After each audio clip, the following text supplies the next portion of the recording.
Hello viewers, welcome to easy cook. ఇవాళ మన ఛానల్లో రెసిపీ ఏంటంటే పాయ సూప్ వితౌట్ పాయ. అదే అండి, కాళ్ళ చొరవ అంటాం కదా. సో కాళ్ళు లేకుండానే కాళ్ళ చొరవ ఎలా చేసుకోవాలో చూపిస్తా.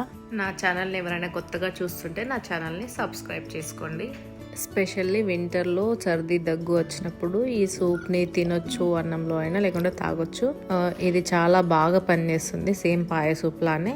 దీనికి కావాల్సిన ఇంగ్రీడియంట్స్ అన్ని స్క్రీన్ పైన లిస్ట్ ఇచ్చాను, ఒకసారి చెక్ చేసుకోండి. దీనికి కావాల్సినవి ఒక 1 టీ స్పూన్ కారం, 1/3 టీ స్పూన్ పసుపు, ఇంకో 1 టీ స్పూన్ ఉప్పు, అలానే కొన్ని ధనియాలు, ఒక లవంగ, ఒక ఇలాచి, కొంచెం జీలకర్ర, కొంచెం కొబ్బరి, ఒక 4 పెద్ద సైజు ఎల్లిపాయల్ని కొంచెం అట్లా నార్మల్గా క్రష్ చేసుకోవాలంటే, బాగా సన్నంగా అవసరం లేదు. కొంచెం అంతా కళ్యమాకు, లవంగ, ఇలాచి, ధనియాలు, జీలకర్ర వీటిని గ్రైండ్ చేసుకోవాలి. అలానే కొబ్బరి, వీటి 5 గ్రైండ్ చేసుకొని పక్కన పెట్టుకోవాలి. అది మసాలా.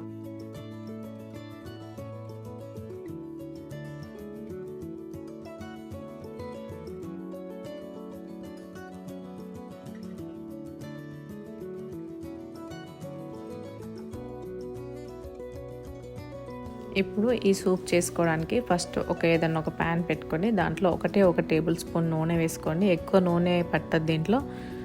మీకు అవసరమైతే ఎక్కువ మిరియాలు కూడా వేసుకోవచ్చు. నేను కొంచెం తక్కువ, ఒక 4 మిరియాలు, కొంచెం జీలకర్ర వేసిన అంతే. మీకు కావాలనుకుంటే ఎక్కువ స్పైస్ కావాలంటే ఎక్కువ వేసుకోవచ్చు. ఇందాక క్రష్ చేసుకున్న వెల్లిపాయ, దాంతోపాటు కొంచెం కరివేపాకు వేసుకొని ఫ్రై చేసుకోవాలి. వెల్లుల్లిపాయని మరీ ఎక్కువ ఫ్రై అవ్వనివ్వద్దు, నార్మల్గా మీద కొంచెం బ్రౌన్గా అయితే సరిపోతుంది. ఆ స్టేజ్లోనే వాటర్ యాడ్ చేసేసేయాలి. నేను ఇక్కడ 2 గ్లాసుల వాటర్ యాడ్ చేస్తున్నా. మీరు ఎక్కువ క్వాంటిటీ చేసుకోవాలనుకుంటే ఒక 3-4 గ్లాసులు కూడా యాడ్ చేసుకోవచ్చు. సో ఇన్ కేస్ మీరు 3 గ్లాసులు యాడ్ చేశారనుకోండి, అది మరిగి 2.5 గ్లాసులు అవుతుంది, అట్లా అన్నట్టు.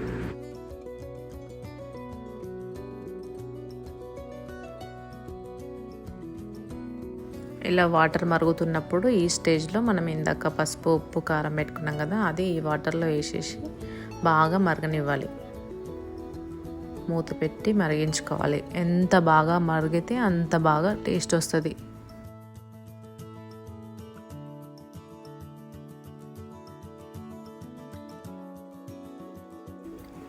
అట్లా ఒక 10-15 నిమిషాలు మంచిగా మూత పెట్టి స్లో ఫ్లేమ్లో మరిగించుకోవాలి. ఇట్లా స్పూన్తో ఇట్లా అంటే ఆయిల్ అనేది అట్లా కనిపిస్తుంటుంది. ఆ స్టేజ్ వరకు ఉడికించుకోవాలి. మసాలా, ధనియాలు, లవంగ, యాలకు, కొబ్బరి, కొంచెం జీలకర్ర ఇది వేసేసి ఒక 5 మినిట్స్ అట్లా మరిగించుకోవాలి. దీన్ని కూడా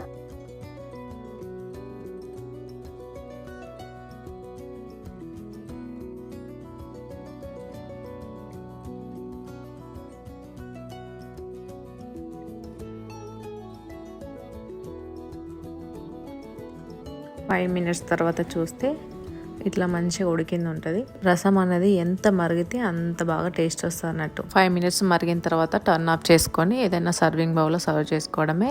ఫైనల్లీ చారు అయితే రెడీ అయిపోయింది. ఇది మాత్రం మా ఇంట్లో ఎప్పుడు ఉంటుంది. ఆ ఎల్లిపాయలే మనకి పాయల్లాగా వర్క్ అవుతాయి అన్నట్టు. మీరు ఇది చేసుకున్నాక అంటారు నిజంగానే పాయ సూప్ అంటారు. ఒక కాళ్ళు ఒకటి తక్కువ ఉంటాయి అందులో, అంతే. చాలా బాగుంటుంది టేస్ట్. ఈ సర్ది, దగ్గు ఇలాంటి తొందర తగ్గిపోతాయి. ఇట్లా రసం లాగైనా తాగొచ్చు, అన్నంతో అయినా తినొచ్చు. ఇన్ కేస్ అన్నంతో తినాలనుకుంటే కొంచెం ఉప్పు ఎక్కువ పడుతుంది అంతే. రసం తాగాలనుకుంటే పర్ఫెక్ట్ అది. ఈ వీడియో నచ్చితే like, share and subscribe for more interesting videos. Thanks for watching and please subscribe and support me. Thank you all for subscribe my channel.